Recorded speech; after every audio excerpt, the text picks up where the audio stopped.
The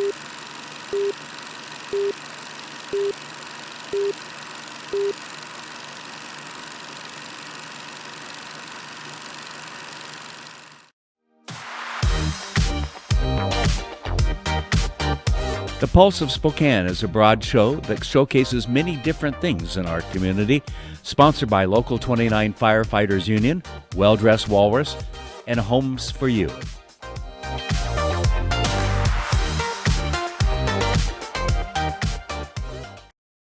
Well, welcome into this edition. Thanks for tuning in and watching the Pulse of Spokane as we're here on the last day of June. Hopefully everybody has some safe and tentative, fun 4th of July plans for the weekend. And today I'm joined by Merkel of Sequoia Detox Centers. First of all, I want to thank you for taking the time to be here. Yes, sir. The inevitable question that I ask everyone, what does the last few months look like for you personally and your line of work and what you do? Absolutely. For Sequoia, I mean, this has definitely been an incredibly difficult period for a lot of reasons. I mean, there's the business reasons, but there's also our mission, what we're trying to represent. From the business side, we were actually in the middle of opening our newest Spokane facility at the beginning of this. So we started construction in February, and most of our construction was done. We needed our final permits. Our final permit hearing was scheduled for March 25th. Basically right before all this happened, and that was a public hearing. And so that was put on hold, which put our entire plan on hold. I mean, so we have been sitting in this holding pattern for months and months and months because of this situation. The county and the city and all the municipalities are trying to figure out how to reorganize public meetings, public hearings around this issue, using remote connections, etc. And so basically we've been sitting at 85% constructed and having to do what a lot of companies have had to do, find ways to stretch what funds we had available to pay for staff. We, of course, went through the business loan program that was provided by the U.S. government, and that was quite a hassle. I can only imagine anytime you're dealing with the government, at that capacity, it was amazing. It was like a lottery system, and I mean, like I don't think I've ever had to apply for business loans before as the chief financial officer for a company where I'm like staying up till midnight waiting for programs to open just so that I can like click buttons and send in things and cross my fingers and hope that everything's going to work out. And I mean, it was quite the situation, and we did not get our loan. So we actually thought we were approved during the first round. Okay. And we got this approval packet and all the rest. And then at the last minute, they said, actually, we ran out of money. And that was huge, and then so we're like, oh, man, So then we made it through for our second round and got a little bit of funding. But yeah, it's definitely been, finding creative ways to stretch the funds that I have to pay for staff has been difficult. And, one thing that I want to say about the Spokane community and Spokane businesses, we've really come together as a community. A lot of the vendors that I've been working with, my furniture vendor, my construction vendor, a lot of them really worked with us to get through this situation. They knew that we were in a situation where we didn't know how long it would be, that we'd have to stretch our funding to pay our staff. And so a lot of them, even though we had signed contracts, worked with us to extend those contracts, to extend us credit, to extend payment schedules. I mean, it's just been amazing working here in the Spokane community. That's really good to hear. I mean, it is such a tightly knit community, so that's reaffirming to hear that you've experienced just that. As we sit here on the 30th, where does the construction and you guys being at 85%, where does that lie as of right now? Absolutely. So as of right now, we got our construction so our hearing was finally held on the 27th of May. Which was great, and again, the city, I really have to thank the city for putting that together. I'd like to shout out, just if I would, please. Jenny Nickerson and Martin Palaniuk at the city of Spokane Valley. I really appreciate you guys. And as for my vendors, Sylvie Construction, ADB Fire, and Fusion Architecture, great vendors to work with. But like I say, we had our hearing on the 27th. And then there is a waiting period whereby the hearing examiner is making a decision. So we finally got that decision last week.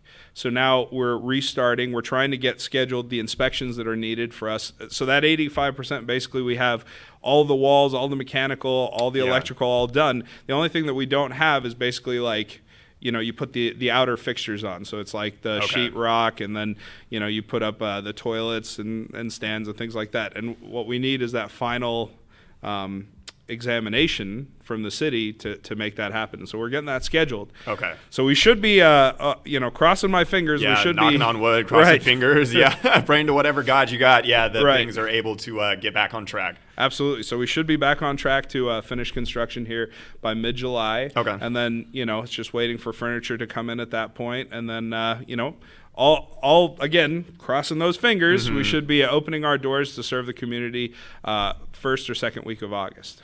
So I feel like it seems, or at least to most people, people know and understand what a detox center is. Absolutely. But the name is kind of self-implied with detox in there and everything. But could you describe and take us into a little bit more detail about what it is that you do and provide for the community? It's actually a great question. So Sequoia is absolutely unique because we have a special mission. So first, just to kind of describe, there are two phases of general substance abuse treatment, okay? There's the detox phase, which is what we do, and I'll talk about that more in a second.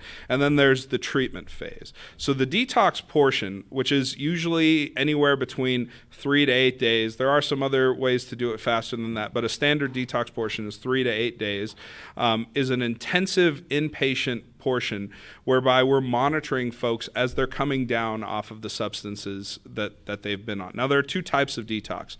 There are social detox programs, which essentially you could think of those as sort of a psychologically based detox. So they don't use medical treatment in those programs. It's more of a social reinforcement, like, hey, good job, you're doing great, we're watching you. They kind of watch folks, and that. There's proponents for that, and there's other opponents of that. We actually do a medical detox program, so we actually prescribe medications that help folks to come down off of the things that they're on, and that's really important in a lot of instances, especially when you're talking about alcohol. Alcohol is one of the most dangerous types of substances to come off of, which often surprises people, but.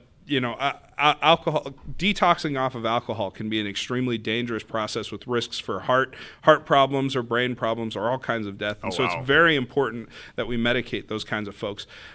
So that's what we focus on. The second portion is the treatment portion, which is usually someplace between 30 and 90 days. And that's more, so at that point, you have been declared detoxified. So you're off of the substance that you're on. And there's social and psychological programs that at that point really help reinforce the fact that, to break the habits, to break the reasons why maybe you were using those substances.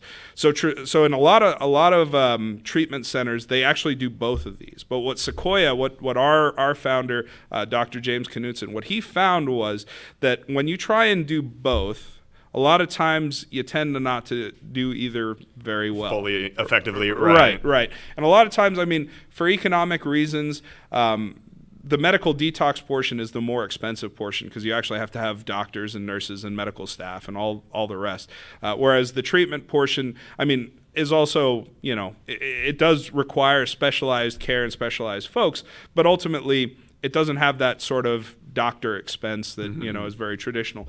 So a lot of those programs tend to kind of perhaps cut short on the detox portion to move folks into the treatment portion. So they might just say, well, you've been detoxed for 3 days, you're fine, let's just move you forward. And for a lot of reasons, that doesn't end up, and of course there's a lot of criticism over the industry right now as a whole, where people say that these large centers are trying to create recidivism, where people just come back, and so they try not to do all that great of a job because the idea is, well, just come back next month and we'll take care of you again. So what our founder, Dr. Knutson, decided to do was to try a different model where we separate out that detox completely by itself, so that we focus, our entire goal is to make sure that patients get through that detox process 100% clean, and we will do whatever it takes. We'll extend that detox process if we have to, so that when they come through that, they're not just sort of okay, right? They're back to medically cleared. Yeah. And then we focus really hard on finding the correct treatment center separately for those individuals that they might need. Some folks really want the religious focus, other folks do not, you know what I mean? So we're going to go and hunt out. We have made some associations with treatment centers around the Pacific Northwest, but our goal is to really find the correct treatment for that person, whether that's continuing in the community, which is often can be a dangerous sort of thing, because a lot of times you find that doing your detox and your treatment in separate places can help break the cycles that really, you know, kind of reinforce the addiction issues. So that's kind of what we focus on, is that medical treatment, medical detox portion. Okay. And before I let you out of here, we were having a conversation before the show actually came on, when you were kind of highlighting how this demographic of people has been affected by the pandemic. Of course, the pandemic does not discriminate, but I hadn't taken any time to consider the domino effect for people that are suffering from addiction. So I think it'll probably be good for people to know that have loved ones or friends that they know might be battling some of these things, what those individuals have been experiencing over the past few months. Absolutely. Like you said, I mean, you know, there's been a lot of difficulty for us on the setup, the construction part, but also from our mission perspective, you know, what we're trying to do for the community. The need has just gone through the roof. So we are also going to be one of the few centers here in Spokane that focuses on private pay, private insurance practice only. And we're doing that specifically for the patients that we're going to care for. We've found, again, our founder, Dr. Knutson, found through his 50-some years of experience that if the folks who have an issue, and we all know these folks, you know what I mean, the folks who go home and they drink 24 beers a night, pass out, but somehow manage to roll into work every day. It's regular for them. Right. You know what I mean? They have some serious problems. And a lot of times those problems come out on the familial side. They'll come out on the financial side. But for a lot of those folks, they're able to kind of, like you said, go through the routine, go to work. They're able to keep functioning. Right. They're functioning. Those people need treatment. The problem is putting them, in a Medicaid-facing facility can oftentimes be even more detrimental for them, because, from their perspective, they're like, well, I have a job. I'm like this kind of person. You're going to put me in with folks who are homeless or who are drug dealers, who are, and again, not to speak about that population, because that population does need a lot of help, and there's a lot there. But I think that there's a good reason to separate out these populations. Because these are more the folks, and some of them are even doctors and nurses. They want to have, that kind of privacy that they wouldn't get if they went into a Medicaid-facing facility. They want to have sort of that upper class. We're going to be all single rooms, and again, that's to provide that treatment, because we're talking about folks who already can keep a job, but they have a problem at home. Nevertheless, they still need the treatment, right? So we want to provide them the kind of service that would, help them sort of say, okay, so I'm not like somebody who's like homeless, and you know what I mean? Like, I'm a different person, and that's what we're trying to cater to. But like you said, the problem with this pandemic is oftentimes what is keeping those folks out of the hospitals and out of really diving off of that addiction cliff has been that job, has been that regularity, has been the fact that they have to go up and go to the construction site or go up and, whatever it is. Do whatever, Right. And the problem is that over the last 3 months with this shutdown, a lot of those folks haven't had that option. It's not that they're people who can't work or won't work. They haven't been able to. And the problem is that has put them in sort of the worst of situations, where they're sitting at home with nothing else to do, and they have an addiction problem. Of course, what are they going to do? They're going to dive deeper into that addiction problem. So one of the statistics that have been published during this pandemic has been alcohol consumption in Washington State, which has gone up about 370% since the beginning of this pandemic. So when you, and I'm sure there's a lot of people out there having a great time and not having a problem. Right, yeah. But I would guess that the vast majority of that consumption is folks who do have a problem, who were those folks that were able to keep a job beforehand, that now are probably going to need a lot of extra help. So that's one of the things that another reason why we're trying to get open as quickly as possible, because the longer that those folks are in that addiction cycle, the harder it's going to be to break it.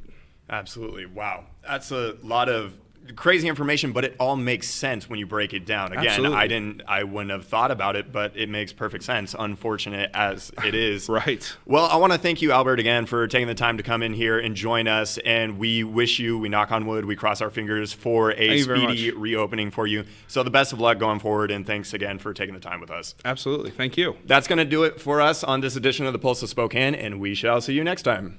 As a community, you've always risen to the occasion. And at Wendell Motors, we want to help you continue that in whatever way we can. We're here to lend you a hand with 0% financing for 84 months and no payments for 90 days on 2020 and 2019 Fords. Unheard of financing on the F-150, Edge, Explorer, Ranger, and more. Our trained staff is following all CDC guidelines. We will deliver the vehicle to you and make the process as seamless as possible. Call us today or visit us online at wendell.com. I'm former Washington State Representative Leonard Christian, and since I left office, the budget has almost doubled, and the governor signed comprehensive K-12 sex education into law. He's also abused his emergency powers. I'm asking for your support to help me return to Olympia so that I can protect businesses and families. I'm Leonard Christian, the reasonable right candidate, and I ask for your vote. Paid for by Leonard Christian for State Representative, Republican. National Barricade and Sign Company is a well-established company founded in 1957. National Barricade has become a well-known business in the Spokane Valley for more than 50 years. Over the years, we have built long-lasting relationships with many cities, counties, and their departments of transportation. Customers come to us because they know they are going to get the best quality service at the best possible price. National Barricade prides itself on getting the job done in a timely manner. We know that contractors must have certain items in a timely fashion to get their job done, and if we don't have it, we will get it. We guarantee fast service no matter how long it takes. Hi, this is Kurt Stockwell with Well Dressed Walrus. We are a local website design and development company here in Spokane. What we do is build beautiful, usable websites for local businesses. A website needs to be beautiful, it needs to be usable for your users, your customers, and yourself. Contact us anytime. We'd love to talk with you about your online marketing.